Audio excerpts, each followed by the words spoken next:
पवित्र बाइबल जीवन देने वाली पुस्तक हिंदी ऑफिशियल यूट्यूब चैनल में आपका स्वागत है। हमारे वीडियो प्रतिदिन प्राप्त करने के लिए कृपया हमारे चैनल को सब्सक्राइब करें और नोटिफिकेशन आइकॉन भी दबाएं। आज का पवित्र बाइबल पाठ दूसरा सामुएल के पुस्तक अध्याय 15। अब्सलोम द्वारा विद्रोह की योजना। इसके बाद अब्सलोम ने रथ और घोड़े और अपने आगे आगे दौड़ने वाले 50 मनुष्य रख लिए। अब्सलोम सवेरे उठकर फाटक के मार्ग के पास खड़ा हुआ करता था और जब जब कोई मुद्दाई राजा के पास न्याय के लिए आता तब तब अब्सलोम उसको पुकार के पूछता था, तो किस नगर से आता है? और वो कहता था, तेरा दास इस्राएल के अमुक गोत्र का है। तब अब्सलोम उससे कहता था, सुन, तेरा पक्ष तो ठीक और न्याय का है, परंतु राजा की ओर से तेरी सुनने वाला कोई नहीं है। फिर अब्सलोम यह भी कहा करता था, भला होता कि मैं इस देश में न्याय ठहराया जाता, तब जितने मुकदमे वाले होते वे सब मेरे ही पास आते और मैं उनका न्याय चुकाता। फिर जब कोई उसे दंडवत करने को निकट आता तब वह हाथ बढ़ाकर उसको पकड़ के चूम लेता था। अतः जितने इजरायली राजा के पास अपना मुकदमा लेकर आते उन सबों से अब्सलोम ऐसा ही व्यवहार किया करता था। इस प्रकार अब्सलोम ने इजरायली मनुष्यों के मन को हर लिया। 4 वर्ष के बीतने पर अब्सलोम ने राजा से कहा, मुझे हेब्रोन जाकर अपनी उस मन्नत को पूरी करने दे जो मैंने यहोवा की मानी है। तेरा दास जब आराम के गशूर में रहता था तब यह कहकर यहोवा की मन्नत मानी कि यदि यहोवा मुझे सचमुच इस्राएल को लौटा ले जाए तो मैं यहोवा की उपासना करूंगा।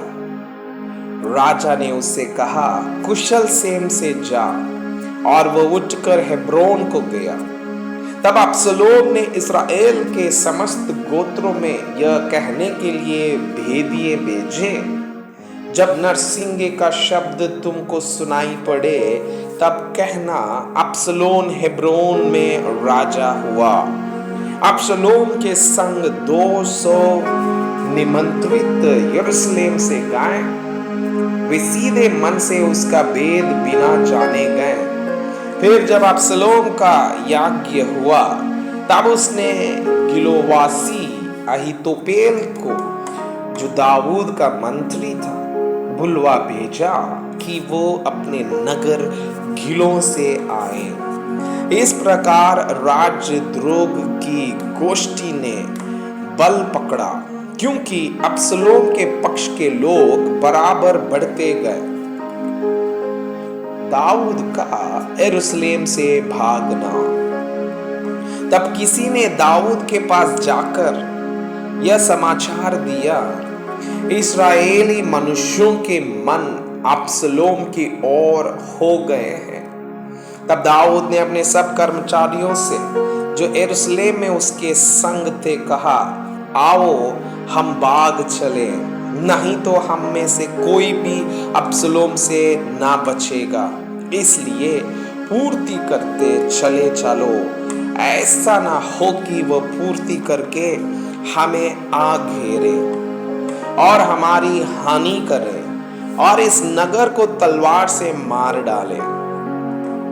राजा के कर्मचारियों ने उससे कहा, जैसा हमारे प्रभु राजा को अच्छा जान पड़े वैसा ही करने के लिए तेरे दास तैयार है। तब राजा निकल गया और उसके पीछे उसका समस्त घराना निकला। राजा 10 रखेलियों को भवन की चौकसी करने के लिए छोड़ गया। तब राजा निकल गया और उसके पीछे सब लोग निकले और वे बेतमेहर्क में ठहर गए। उसके सब कर्मचारी उसके पास से होकर आगे गए और सब करेती और सब पलेती और सब गधी अर्थात जो 600 पुरुष गध से उसके पीछे हो लिए थे, वे सब राजा के सामने से होकर आगे चले। तब राजा ने गती हित्ताई से पूछा, हमारे संग तू क्यों चलता है? लौटकर राजा के पास रह, क्योंकि तू परदेसी और अपने देश से दूर है, इसलिए अपने स्थान को लौट जा। तू तो कल ही आया है, क्या मैं आज तुझे अपने साथ मारा मारा फिराऊं? मैं तो जहां जा सकूंगा वहां जाऊंगा। तू लौट जा और अपने भाइयों को भी लौटा दे। ईश्वर की करुणा और सच्चाई तेरे संग रहे।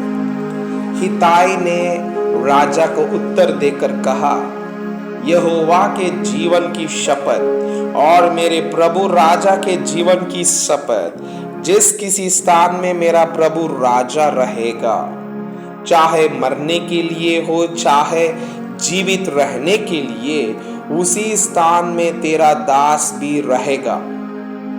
तब दाऊद ने हित्ताई से कहा, पार चल।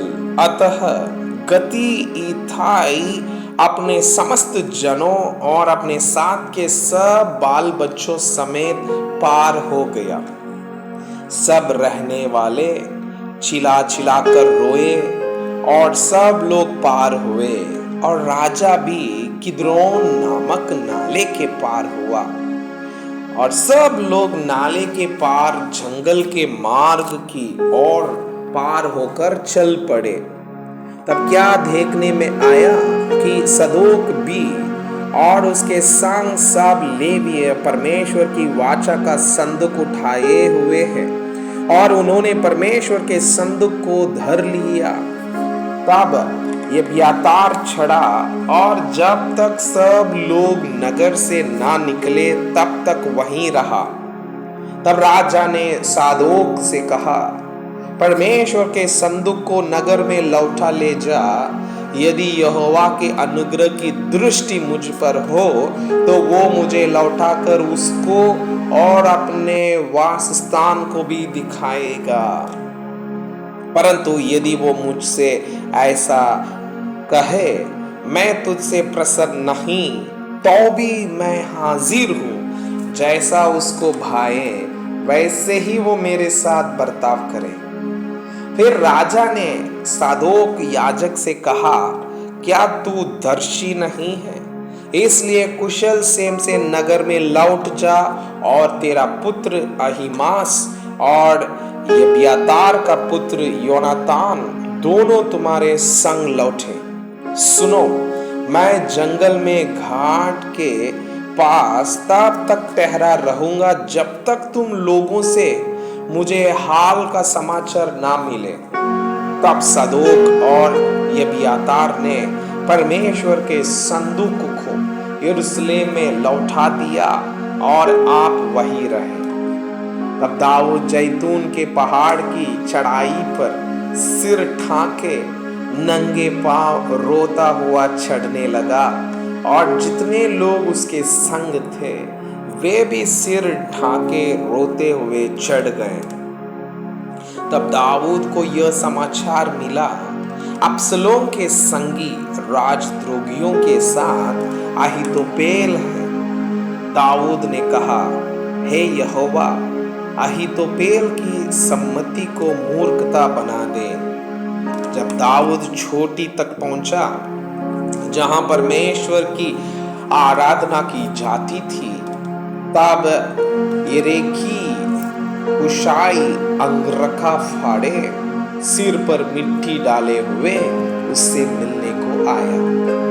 दाऊद ने उससे कहा, यदि तू मेरे संग आगे जाए तब तो मेरे लिए भार ठहरेगा, परंतु यदि तू नगर को लौटकर अब्सलोम से कहने लगे, हे राजा, मैं तेरा कर्मचारी हूँ, जैसा मैं बहुत दिन तेरे पिता का कर्मचारी रहा वैसे ही अब तेरा रहूंगा, तो तू मेरे हित के लिए अहीतोपेल की सम्मति को निष्फल कर सकेगा। और क्या वहां तेरे संग सादोक और एब्यातार याजक ना रहेंगे? इसलिए राजभवन में से जो हाल तुझे सुन पड़े उसे सादोक और एब्यातार याजकों को बताया करना। उनके साथ तो उनके 2 पुत्र अर्थात सादोक का पुत्र अहीमास और एब्यातार का पुत्र योनातान वहां रहेंगे।